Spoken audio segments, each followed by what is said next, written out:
Report कर रहे हैं तैयब ऐवान।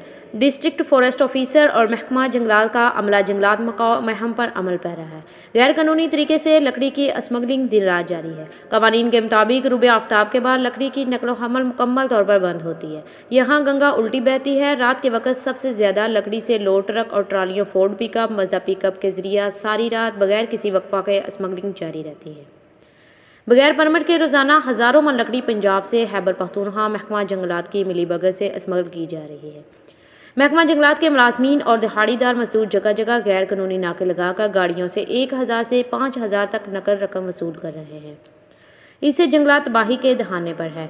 डिस्ट्रिक्ट फॉरेस्ट ऑफिसर से मौक़िफ़ लिया गया और करप्ट अमले की शिकायत से आगाह किया गया, लेकिन इस वक्त ये बात आया हो गई कि DFP खुद पूरी तरह इस करप्शन की सरपरस्ती कर रहे हैं।